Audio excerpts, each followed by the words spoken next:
Hello and welcome to the Buzzword, which is our podcast for Barnetts Volkswagen, and we're very excited to be here talking about everything.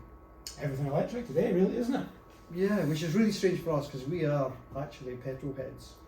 I would say pretty much stall in the water, dying hard petrol heads, aren't There's not a hot hatch between us we've never driven.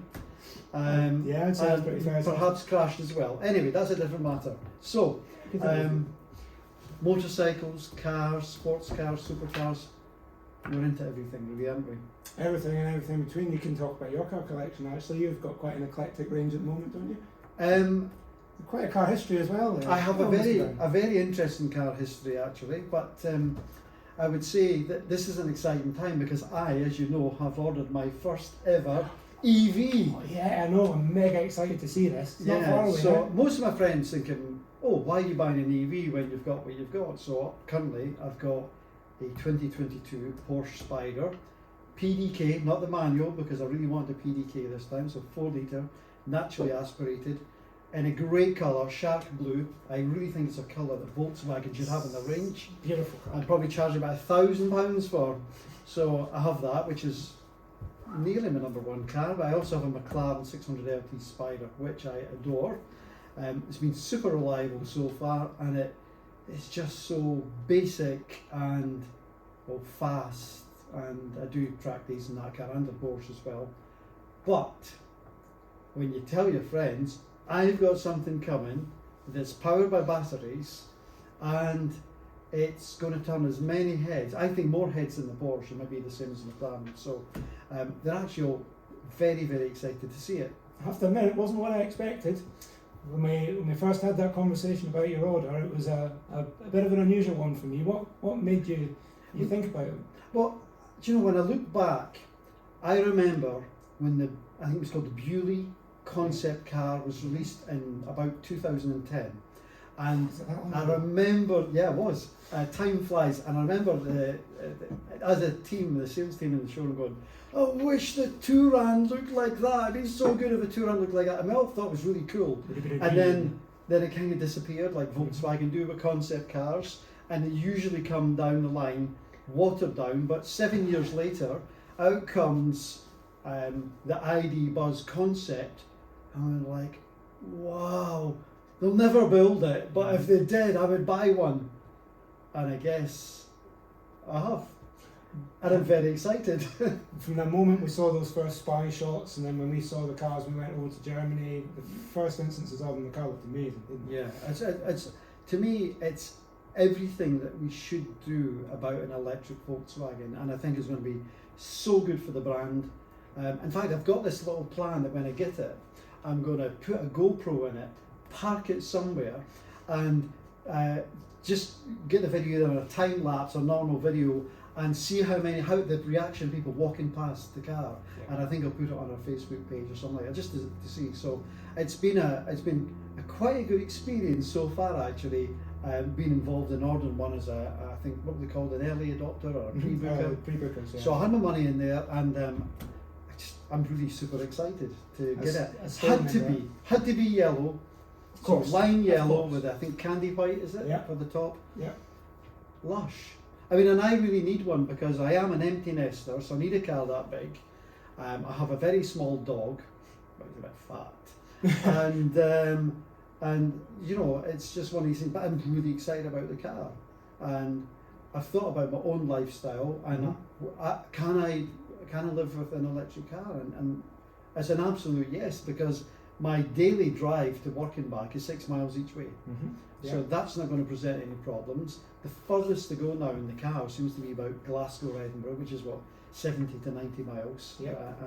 So I don't feel any range anxiety with it at all? No range anxieties at all. The day I ordered as a pre-booker, I think I got my SLI number or however it worked. Yeah. And then I thought, well, it could take months before I get my home charger. So I thought, what I'll do, log on, I'll pay for it, pick the one I want, pay for it, and see how long it takes. Well, that was on the Friday. Mm-hmm. On the Sunday, or over the weekend, I had the email to say we need a little survey for your house. Mm-hmm. So I took the pictures I needed, I took a video of where I want the installation, and well, it's going to be 6 months, isn't it? They fitted it on the Tuesday.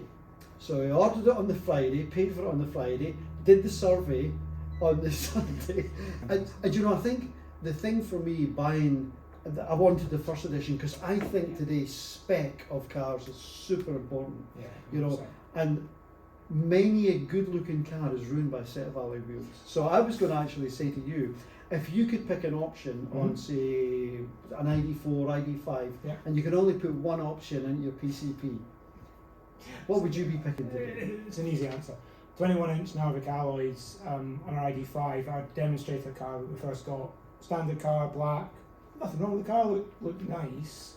The second car that we got, King's Red Metallic, 21-inch alloys, amazing. Yeah, I'd have to agree. That King's Red on an ID5 style with Narvik alloys looks absolutely, the £1,000 extra is money well spent, and you definitely need to be doing that. Yeah. Now, I think one of the things that we've done a little bit of prep for our podcast today is because we have, I think we've got one of the biggest podcasts, one of the biggest Facebook followers in the UK. We have nearly 52,000, so anyone viewing who wants to follow us on Facebook, we can assure you it's packed with all the latest information, including electric cars, isn't it? Oh yeah, all the time. We did ask our Facebook followers. We're putting them in the spot now, are we? What's go. You've got the iPad, I'm sitting here with the crash helmets. Right. So we did ask the Facebook followers what their biggest anxieties, concerns, interests were about electric vehicles. We'll have some interesting questions now. So I have them now. These are the questions that are the 5 top questions we've been asked here. So we'll go for the first one here. This is a difficult one, Ollie. I think you might struggle with this. Oh dear. Do you typically achieve the advertised range? Advertised range, no. Advertised range is WLTP figures. So based on 30 different laboratory tests, isolation designed to compare cars. So our ID range, ID3, ID4, ID5 to see how they all different and compare. Do we achieve good range? Yes, 100%. 250, 300 plus miles out of our ID products. The WLT range is designed as a comparative. Real world factors aren't factored into that. So things like your driving style, you know, whether you pull out of a junction. So if you've got a heavy foot or a light foot, then you're going to get less range. No surprise. You'll find it in your Porsche as well. It's exactly the same as fuel. Yeah, I can find I can get 30 to the gallon or 5 when I take it on track. So it is quite a difference. I don't know if an EV will ever be tracked, but you never know. So let's say wintry weather. What kind of impact would that have? Quite straightforward. You put your heaters on, so you're going to use energy. You might be driving the car slower, so that might give you a boost as well. All these kind of environmental factors, the type of driving, whether it be a motorway drive or a city drive, or whether you've got people in the car, these are all going to affect the range. We can do things like precondition ID, which is a massive part of EV ownership in general. In other words, when we've got the car plugged in overnight, we can set our departure times in the morning. So we live in Scotland, obviously, no surprise, we're starting to get our frosty mornings now. When you wake up and you come out to your car, it's already warm. The windows are demisted. We're not having to turn the heaters on. I loved it when I was looking outside and all my neighbours are out there freezing cold in the morning and I'm stepping out into my lovely warm car ready to go. All of these things. It makes you feel smug, doesn't it? Yeah, 100%. Yeah, and waving at them with a jolly wave in the morning, and they're sitting with about 20 different jackets on and I'm stepping into my warm car. But all of these things are going to affect your range, and it's important to. But I should point out, I was a big fan of the Golf GTD, and I used to run a DSG back in the old 184 PS. That's how old that was. And I used to like those cars, but in the summer, I would turn up on average about 50 to the gallon with that car. Yeah, of course. In the winter, 35, 36. Yeah. Same roads, same style of driving, just a 20-degree difference in temperature. This is the thing, a lot of people think of EVs and electric vehicle ownership as being different. It's not, it's just a different type of fuel. You're quite comfortable talking about petrol, you're quite comfortable talking about diesel, we should be quite comfortable talking about electric. It's the same. The same factors which affect our driving style daily in a petrol car, the same factors which affect our consumption in an EV. Yeah. It's just we need to think about them a little bit more and deal with them and minimise that impact of those as much as we can. Okay, thank you for a very comprehensive answer there, I do try. Ollie. I hope my handle was going to be just as comprehensive. Of actually. course. So here's the second one from. I feel a little anxious about journeys and where to charge. What would you suggest is the best way to plan for a longer journey? Easy. All the information's out there nowadays. So all of our ID product has sat nav built in, and all the charging points are listed on there. So easy, when you're in the car, the system that's staring at you, that you're going to use to plan your journeys, contains all the charging points, where they are, locality, etc., etc. There are lots of other things out there from third-party suppliers. ZapMap being the biggest app that you can download to your phone. We've pretty much all got a smartphone nowadays. Contains a list of all the charging points across the UK. It even is based on live information, so it'll tell you who's charging them, whether they're free, whether they're not, whether they're operational, whether they're not. So there's lots of information. If I put in the sat nav that I'm going to say on a 400-mile journey, will it guide me to the best one for my journey to say stop after 200 miles, do it here, that'll get you to the other end? Is that how it works? Exactly that. So us travelling to Newcastle for a weekend away, it will tell you exactly where it expects to get, where the nearest charging points to that location would be, predicted charging times, whether they're fast chargers, slower chargers, and what to expect about your journey. So it really isn't even a consideration as such nowadays, it just all flows. Okay. Third question, and this is a very easy one, I think, for a man of your knowledge. What is the warranty on the battery? Easy. 8 years, 100,000 miles on Volkswagen product. It's guaranteed to be over 70% of its original capacity after that period. So no, everyone is always worried that it's a battery, it's going to be like your iPhone, you know, after a year it's not going to charge your battery, hold charge and it'll be dead in a day. Not so. No, an interesting thing about that is that I've watched many a Top Gear, as you have, where they've taken a 10-year-old petrol car and then they've dyno tested it and it's miles down, but nobody ever comes in and says, oh, I want to buy a new one of these and how much power will it lose after 8 years? You know, it seems to be, I think, is it a bit unfair that people are focusing on the battery life? Unfair, I would dispute to the extent, because it's a concern that people have, and I think that's fair enough, but it's not a concern that I think is really based on anything other than the fact that it's something different and we don't quite understand it yet. It's not something that would even affect my buying decision. It's not something I would consider. The batteries are there, they do their job, we've got lots of customers driving them and we haven't had any issues. Not a single issue. The biggest concern, because we are Scottish, are they expensive to buy? Get your wallet out with Brown. Yes is the answer. There's no point denying that. You know, if you look at a comparative ID3 to Golf, yes, they are more expensive. If you look at cost of ownership, no, they're not. Our ID range starts a little bit under 37,000, 36,990 to be exact.